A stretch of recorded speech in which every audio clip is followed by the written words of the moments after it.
আসসালামু আলাইকুম। Policy issue. ফেসবুকে কন্টেন্ট ক্রিয়েট করে থাকেন কিন্তু পলিসি ইস্যুর মুখোমুখি হননি এমন কেউ কি আছেন? ধরুন আপনার একটি ফেসবুক পেজ রয়েছে, অনেক ফ্যান ফলোয়ার আছে এবং ভালো ভালো কন্টেন্ট আপনি আপলোড করছেন প্রতিনিয়ত, কিন্তু কন্টেন্ট মনিটাইজেশন পলিসি ইস্যুর কারণে আপনি মনিটাইজেশন অন করতে পারছেন না। ভিডিওটি আপনাদের জন্য। এরকম ট্যাগ রিলেটেড ভিডিও পেতে আমাদের পেজটিকে ফলো দিয়ে পাশে থাকুন। আর যদি ইউটিউব চ্যানেল থেকে দেখে থাকেন তাহলে চ্যানেলটিকে সাবস্ক্রাইব করে দিন। আর ভিডিওটি ভালো লাগলে শেয়ার করতে ভুলবেন না। চলুন মূল ভিডিওতে। আমার এই ফেসবুক পেজটিতে পলিসি ইস্যু এসেছে। আমি এটাতে আপনাকে দেখাচ্ছি। ড্যাশবোর্ডে প্রবেশ করেছি, ড্যাশবোর্ড, দেন মনিটাইজেশন, এখানে ট্যাপ করছি। ইন স্ট্রিম অ্যাডস এখানে ট্যাপ করে স্ক্রল করে একটু নিচে এই যে you follow Facebook content monetisation policies, এটা আগে গ্রিন টিক মার্ক করা ছিল, এটা এখন ক্রস। কেন হয়েছে আমি নিজেও জানি না। যাই হোক, আমি আপনাদেরকে এই ভিডিওতে আপনাদের চোখের সামনেই এই পলিসি ইস্যুটাকে রিমুভ করে দেখাচ্ছি। ব্যাগে যাচ্ছি, ব্যাগ, দেন আমার প্রোফাইলের উপরে 3 ডট মেনু, এখানে ট্যাপ করছি। এই ইন্টারফেসটিতে রয়েছে অ্যাক্টিভিটি লগ, এখানে ট্যাপ করছি।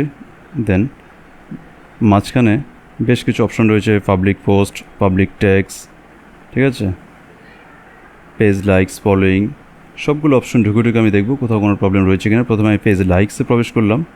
এখানে বেশ কিছু পেজকে আমি লাইক করে রেখেছি, আমার অজান্তে হতে পারে। এখানে কিছু অপ্রয়োজনীয় আননেসেসারি পেজ রয়েছে, আমি এগুলোকে আনলাইক করে দেবো। ডান দিকে যে 3 ডট রয়েছে এখানে ট্যাপ করলেই আনলাইক অপশন আসবে, এখান থেকে দেখে আনলাইক করব। তো আপনারা দেখে আপনার পেজ থেকে অপ্রয়োজনীয় পেজগুলো আনলাইক করে দিবেন। দেন ইউর কমেন্টস, এই অপশনে আমরা প্রবেশ করছি। এখান থেকে চেক করে দেখব যে আমরা কারো কোনো পোস্টে কমেন্ট করেছি যে ফেসবুকের পলিসির সাথে যায় না, এরকম কোনো কমেন্টে যদি লাইক করে সেটাও কিন্তু পলিসি ইস্যু আসতে পারে। তো সেগুলো আমরা দেখে চেক করব এবং রিমুভ করব। এখান থেকে বেগে চলে আসছি। এখন চলে যাচ্ছে আমার এই ফেসবুক পেজের যে অ্যাডমিন প্রোফাইল হচ্ছে সেই অ্যাডমিন প্রোফাইলে, কারণ অ্যাডমিন প্রোফাইলে যদি কোনো ইস্যু থাকে সেটাও কিন্তু আমাদের পেজে সে এফেক্ট করতে পারে। তো আমি সুইচ করছি আমার অ্যাডমিন প্রোফাইলে।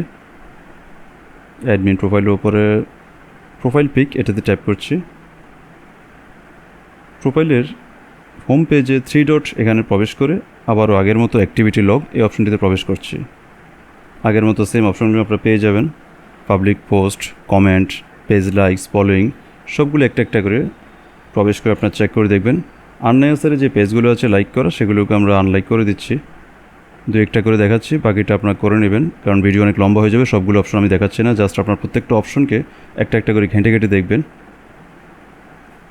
এখান থেকে কমেন্টগুলো চেক করে দেখছি, কোনো ফেসবুক পলিসির সাথে যায় না এমন কোনো কমেন্টে যদি লাইক করেন সেটাও ইস্যু আসতে পারে। তো সেটাও আপনারা দেখবেন, আনলাইক করে দিবেন। কমেন্ট থাকলে কমেন্টগুলো রিমুভ করে দিবেন। তবে সব কিছু করে বেরিয়ে যাচ্ছে। আমি সবগুলো দেখাচ্ছি না কারণ ভিডিও লম্বা হয়ে যাচ্ছে। তো এই অপশন সবগুলো আপনারা আপনাদের পেজে একটা করে দেখে নেবেন। এভাবে আমি আমার ফেসবুক পেজ এবং অ্যাডমিন প্রোফাইল, দুটো পেজ এবং প্রোফাইল থেকে আননেসেসারি পেজগুলোকে আনলাইক করে দিয়েছি এবং কমেন্ট বা কিছু কমেন্ট রিমুভ করে দিয়েছি। প্লাস কিছু কমেন্টে লাইক দেওয়া ছিল সেগুলো আনলাইক করে দিয়ে এখান থেকে বেরিয়ে যাচ্ছি। 3 দিন পর আমি আমার প্রোফাইলে ফিরছি এবং আপনাকে দেখাচ্ছি রিমুভ হয়েছে কি না। এই যে প্রোফাইলটি আপনারা দেখতে পাচ্ছেন, এখানে সি ড্যাশবোর্ড, এখানে প্রবেশ করছি। একইভাবে মনিটাইজেশন, এখানে ট্যাপ করছি। আপনাদের মনে হচ্ছে শুরুতে আমি এখানে দেখিয়েছিলাম policy issue in stream ads, এখানে ট্যাপ করছি। একটু স্ক্রল করে নিচে সেকেন্ড অপশনটি দেখুন, you follow Facebook content monetisation policy, এটা এখন গ্রিন টিক, অর্থাৎ পলিসি ইস্যু রিমুভ হয়ে গিয়েছে। তো হোপ ভিডিওটি আপনাদের হেল্পফুল হয়েছে। যদি হেল্পফুল মনে হয় তাহলে ভিডিওতে লাইক দিয়ে শেয়ার করে দিন। ধন্যবাদ।